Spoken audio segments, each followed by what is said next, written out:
Allez, ça suffit. Mais...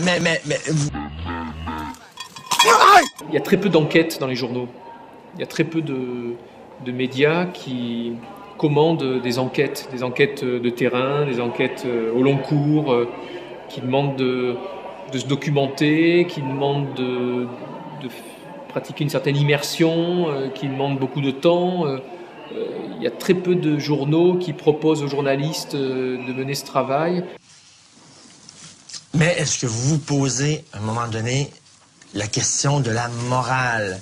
Que vous défendiez un salaud, c'est une chose au cours de votre carrière, mais vous semblez en faire une habitude, là. D'abord, le terme de salaud est un terme qui, à mon avis, est très peu humaniste. Aujourd'hui, le langage des gens, des journalistes, c'est le langage des lyncheurs. On lynche. On n'essaye pas de raisonner. Les fumeurs de cannabis sont de mauvais amants. Donc la plupart du temps, c'est très superficiel, le travail des journalistes. On leur demande, à la télévision notamment, d'aller faire je ne sais quel sujet en banlieue en quelques heures. Lors de l'interpellation, l'un des dealers était en possession de quelques grammes de cannabis. Il sera placé en garde à vue. Tartine maligne de jaquette, un paquet de sensations. C'est pas inadmissible qu'on puisse être pris en otage comme ça.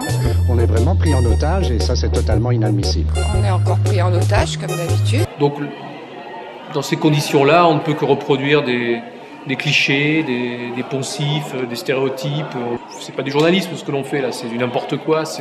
Et on voit le lien entre cannabis et schizophrénie par le biais des hallucinations.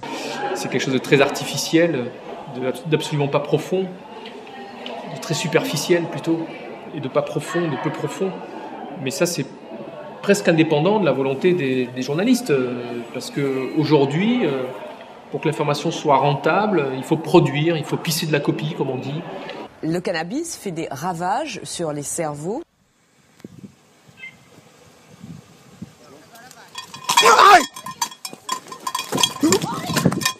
Il faut faire des minutes de reportage en très peu de temps, il faut travailler à la chaîne, en série.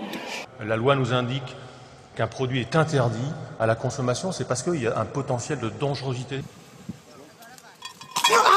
Et le travail plus artisanal, le travail plus noble est de plus en plus rare. De nombreux pays admettent l'usage du cannabis thérapeutique pour les propriétés suivantes. C'était un traitement populaire contre les douleurs de l'accouchement, l'asthme, les rhumatismes et les troubles nerveux. C'est la porte ouverte à beaucoup de choses après. Donc non. À la sortie des écoles, si on voit le cannabis partout, non. On en a même donné aux bébés pour les soulager lors des crises de pleurs. Les fumeurs de cannabis sont de mauvais amants. Le cannabis fait des ravages sur les cerveaux. C'est pas du journalisme ce que l'on fait là, c'est du n'importe quoi. Nous ne sommes plus maîtres de notre narration collective. Nous sommes racontés par quelqu'un d'autre. Est-ce que vous vous rendez compte de ça? Et c'est valable pour nous tous. Nous sommes racontés par d'autres. Les ennemis de la démocratie n'ont rien à faire dans l'hémicycle. L'ennemi, c'est les médias.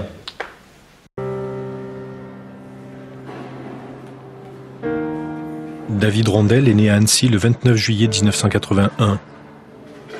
En 2002, il est accusé de trafic de cannabis. On veut un service minimum, on est devant les grilles, hein, on est pris en otage. Alors on est encore pris en otage, c'est inadmissible. Tant que nous n'aurons pas la possibilité de pouvoir nous raconter nous-mêmes, nous serons tous, autant que nous sommes, confrontés à ce besoin pressant. Redevenir nous-mêmes les narrateurs de notre propre histoire. Pourquoi les médias continuent-ils d'associer la marijuana aux gangs, aux revendeurs de drogue violents, au rebut de la société, et non au nombre croissant de médecins et de scientifiques qui découvrent ses avantages? Le cannabis fait des ravages sur les cerveaux. Il est vrai que la marijuana, utilisée régulièrement, peut changer votre façon de penser et amener à réfléchir sur les raisons de continuer à faire des choses qui ne rendent pas heureux. Est-ce que vous avez déjà vu un môme arriver à 8h en cours, les yeux juste là, complètement comme un zombie, en ayant fumé un joint? Je veux dire, c'est juste monstrueux. Les charges qui pèsent contre lui sont minces, des traces de shit sur un couteau, et des aveux rétractés. Et pourtant, 7 mois après sa mise en examen, David a mis fin à ses jours dans une cellule du quartier disciplinaire de la prison de Limoges. Je veux dire, c'est juste monstrueux. Mais est-ce que vous vous posez, à un moment donné, la question de la morale? Et la question que vous venez de me poser vous élimine en tant que journaliste honnête. Allez-vous-en. Non, allez-vous-en. Partez. Je ne veux plus vous voir. Ne me forcez pas à appeler la police ou vous mettre dehors. Foutez le camp. C'est parfait. Allez, ça suffit. Nous sommes les objets en mouvement d'un récit qui nous échappe totalement. Ce récit qui nous échappe totalement, c'est un récit qui est maîtrisé par d'autres. Et nous sommes des acteurs de ce récit.